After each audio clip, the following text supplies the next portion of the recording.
Normalmente pensamos en un diccionario y nos viene a la cabeza una simple lista de palabras, ¿verdad? Pero, ¿y si un diccionario pudiera contener algo más? ¿Y si fuera un plano completo para ver el mundo? Pues bien, hoy vamos a adentrarnos en uno muy especial, un diccionario de economía política del siglo XX, para descubrir precisamente eso, no solo definiciones, sino todo un sistema de ideas interconectadas. La idea central que vamos a explorar se puede resumir en esta pregunta. ¿Qué pasaría si el concepto de capital no se refiriera simplemente al dinero o a las máquinas, sino a una relación de poder entre personas? Esa es la perspectiva que vamos a decodificar hoy, paso a paso, usando las propias palabras del texto. Para ser claros, nuestra fuente es un diccionario de economía política del siglo XX, escrito desde una perspectiva marxista-leninista. El objetivo de este análisis no es debatir sus ideas, sino entenderlas desde dentro.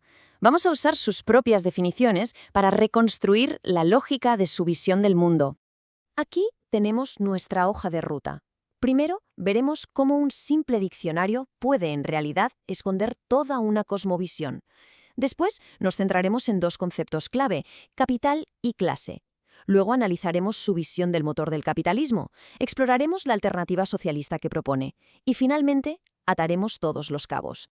Empezamos. Lo más interesante de este diccionario no son tanto las definiciones por separado, sino cómo se conectan entre sí. Cada término es como una pieza de un puzzle, que al unirse con las demás crea un marco completo para analizar la economía. Es en esencia un mapa para interpretar la realidad. Esta cita, sacada del propio diccionario, lo deja bastante claro. Lo que viene a decir es que palabras como capital, valor o mercancía no son conceptos neutrales ni universales. Son, en sus propias palabras, expresiones teóricas que en realidad describen las relaciones sociales y de poder de una época concreta. O sea que las palabras no son inocentes, describen un sistema de poder. Vale, ahora vamos a ver cómo se construye este edificio de ideas. Para entender la economía según este texto, primero hay que comprender sus dos ladrillos fundamentales, cómo define el capital y cómo define las clases sociales. Todo lo demás, como veremos, se apoya sobre estas dos definiciones. Y aquí tenemos la primera pieza clave.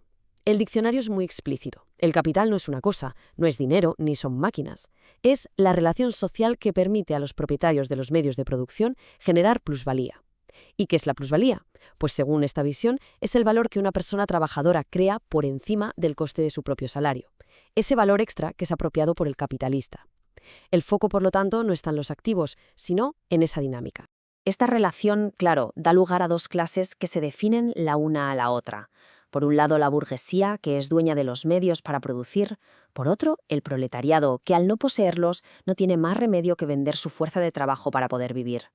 Para este diccionario, esto no es una simple diferencia, es el conflicto central, el motor irreconciliable que impulsa todo el sistema capitalista. Bien, una vez que tenemos las piezas definidas, el diccionario pasa a describir la máquina en movimiento. En esta parte vamos a ver la dinámica del sistema, cómo funciona, qué es lo que lo impulsa y, sobre todo, cuáles son sus consecuencias inevitables, siempre según esta perspectiva. El motor de todo esto, según el texto, es el ciclo de acumulación de capital. Es un proceso que se retroalimenta. Primero, se crea esa plusvalía, ese valor extra del trabajo. Segundo, esa plusvalía se convierte en más capital. Tercero, ese nuevo capital se reinvierte para expandir la producción. Y cuarto, el ciclo vuelve a empezar, pero cada vez a una escala mayor. Es un sistema diseñado para crecer sin parar sobre la misma base. Este ciclo, de acuerdo con el diccionario, tiene consecuencias directas e inevitables. Por un lado, genera un ejército de reserva, es decir, mantiene un grupo de personas en paro para presionar los salarios a la baja. También concentra la riqueza cada vez en menos manos. Pero, y esto es muy interesante, al mismo tiempo socializa la producción. ¿Qué quiere decir esto? Que crea redes de trabajo enormes, complejas y muy interconectadas, aunque la propiedad de todo ello siga siendo privada.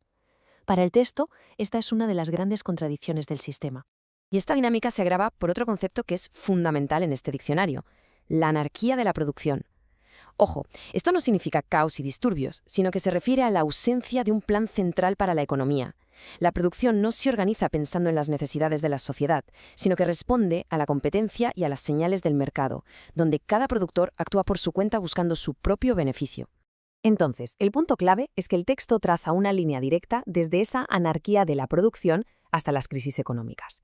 El argumento es que como la producción se expande sin control en busca de beneficio, acaba chocando con la capacidad de compra real de la gente, lo que da lugar a crisis periódicas de superproducción. Claro, después de describir lo que considera el problema, el diccionario presenta la que ve como la solución. Esta parte se centra en la alternativa socialista, que se define punto por punto en oposición directa a cada una de las características del capitalismo que acabamos de ver. Empecemos por la acumulación. El contraste que presenta el diccionario es total. Donde la acumulación capitalista se alimenta de la plusvalía para el beneficio privado, la socialista, dice el texto, se nutre de la renta nacional para el bienestar público. Una es espontánea y competitiva, la otra es planificada y controlada. Esta misma lógica se aplica a la producción. Frente a la anarquía, que según el texto surge de la propiedad privada, se opone la economía planificada, basada en la propiedad social. Se presenta como la solución directa, donde una genera crisis y competencia, la otra, en teoría, las eliminaría a través de un desarrollo dirigido conscientemente. Y por último, el comercio. En el modelo capitalista es un campo más para la inversión y la búsqueda de beneficio.